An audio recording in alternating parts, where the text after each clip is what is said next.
गुरुजी मेरे पिता हैं और मैं उनकी बेटी हूँ। ऐसा मेरे गुरुजी ने मुझे बोला है क्योंकि उन्होंने मुझे अपनी बेटी माना है। वैसे तो मेरे पास बहुत सत्संग हैं जो मैं शेयर करना चाहती हूँ। उनमें से आज एक सत्संग शेयर कर रही हूँ। मैं पहले भी अपने कई सत्संग शेयर कर चुकी हूँ। ये सत्संग मैं गुरुजी से एक तरह से मैं माफ़ी मांग रही हूँ क्योंकि मुझसे एक गलती हो गई है, जिसका माफ़ीनामा मैं गुरुजी के चरणों में ये सत्संग शेयर करके करना चाहती हूँ। ये महाशिवरात्रि की बात है। हमारा बहुत मन था कि शिवरात्रि वाले दिन हम गुरुजी के बड़े मंदिर जाएं। मैं और मेरा बेटा और उसकी एक सहेली, हम तीनों महाशिवरात्रि पर गुरुजी के बड़े मंदिर गए। वहाँ पहुँचे तो हमने सोचा कि मेरे बेटे का व्रत नहीं था, मेरा और जो उसकी सहेली थी उसका, उसकी जो फ्रेंड थी उसका व्रत था। हम वहाँ पहुँचे, हमने बहुत मेहनत से लाइन में लगे, बहुत लंबी लाइन थी क्योंकि गुरुजी को सब इतना मानते हैं तो सभी उनके दर्शन करना चाहते थे। हम बहुत मेहनत से लाइन में चलते रहे। उसके बाद हम गुरुजी के दरबार में पहुँचे। हमने उनके दर्शन किए। दर्शन करके हमने बहुत अच्छा मन बनाया अपना और दर्शन बहुत अच्छे प्राप्त हुए। अब उसके बाद हमें लंगर प्रसाद खाना था। जैसे ही लंगर प्रसाद हमें खाना था तो हमने मन में सोचा आज तो हमारा व्रत है, हम लंगर प्रसाद कैसे खा सकते हैं। लेकिन ये हमारी भूल थी। गुरुजी मुझे माफ़ करना, मुझे माफ़ करना। मैं आपसे इतनी माफ़ी मांगती हूँ, इतनी माफ़ी मांगती हूँ क्योंकि मुझे पता है आप मुझे माफ़ कर दोगे। क्योंकि एक पिता अपनी बेटी से ज़्यादा दिन तक नाराज़ नहीं रह सकता, तो पिता अपनी बेटी को माफ़ कर ही देगा। हुआ यूँ कि जैसे मैंने मन में सोचा कि मेरा तो व्रत है और लंगर प्रसाद मैं कैसे खाऊंगी, तो हमने ये सोचा कि लंगर प्रसाद हम ले लेते हैं और हम उसे अगले दिन खा लेंगे। अब हमने प्रसाद ले लिया, मेरे बेटे ने तो प्रसाद वहीं पर ही खा लिया, लंगर प्रसाद। जय गुरुजी, शुक्राना गुरुजी। लेकिन मैंने प्रसाद नहीं खाया।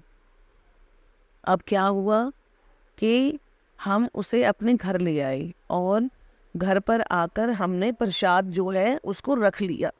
उसके बाद हमने आधी रात के बाद वो जो प्रसाद था उसे हमने, लेकिन मुझे पता है गुरुजी ये बहुत गलत था और हमसे गलती हुई है क्योंकि वो प्रसाद जो था वो तो महाशिव का ही था, क्योंकि आप महाशिव का रूप है और हमने व्रत भी शिव जी के लिए रखा। तो शिव जी आपसे अलग तो नहीं है। शिव जब आपका रूप है और वो आपका प्रसाद है तो वो प्रसाद भी तो शिव का हुआ। लेकिन ये हमारी भूल थी, बहुत बड़ी भूल थी गुरुजी। गुरुजी प्लीज़ हमें माफ़ करना, हमें माफ़ करना, हमें माफ़ करना। गुरुजी आप हमें इतनी माफ़ी दे दो, इतनी माफ़ी दे दो कि आप हमसे नाराज़ मत होना गुरुजी। हमारे अंग संग हमेशा रहना। ये सत्संग मैं शेयर करना चाह रही थी कई दिन से, क्योंकि मेरे मन में ऐसा चल रहा था कि जैसे गुरुजी मुझसे नाराज़ हैं, मेरे पिता मुझसे नाराज़ हैं। तो मैं ये सत्संग शेयर करना चाह रही थी, अपनी माफ़ी जो है गुरुजी के चरणों में रखना चाह रही थी, जिससे मुझे उन्हें उनसे उनसे उनकी माफ़ी मिल जाए और गुरुजी मुझे माफ़ कर सकें। गुरुजी हम नादान हैं, हम बच्चे हैं, शायद हमारे पास वो माइंड नहीं है जो आप हमें देना चाहते हैं। लेकिन धीरे धीरे हम आपके बताए हुए, जो आपके बताए हुए नक्शे कदम है, हम उस पर चलने लग जाएंगे और हम आपकी चरणों में अपना कोटि कोटि प्रणाम जो है वो अर्पण करते हैं। गुरुजी मुझे माफ़ करिएगा, गुरुजी मुझे माफ़ करिएगा। मैं बार बार आपसे यही प्रार्थना कर रही हूँ। जय गुरुजी, शुक्राना गुरुजी।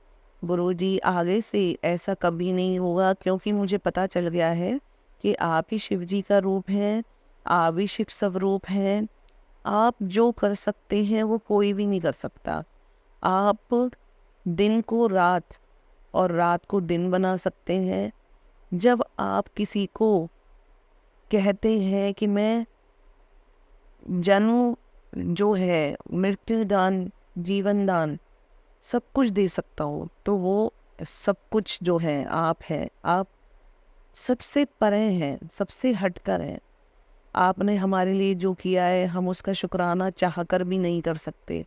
इतना शुक्राना करने के बाद भी हम आपका एहसान नहीं उतार सकते, क्योंकि आप गुरु हैं, हमारे पिता हैं। आप तो बहुत बड़े हैं गुरुजी, बस आप हमें माफ़ कर दीजिएगा, क्योंकि हम बच्चे हैं, ये सोचकर हमें माफ़ कर दीजिएगा। और आगे से ऐसी गलती कभी नहीं दोहराई जाएगी। जो भी लंगर प्रसाद है वो आप ही का प्रसाद है, चाहे हमारा व्रत है, चाहे हमारा कुछ भी है, लेकिन वो प्रसाद हमें खाना ही है, क्योंकि उसमें आपकी ब्लेसिंग जुड़ी है।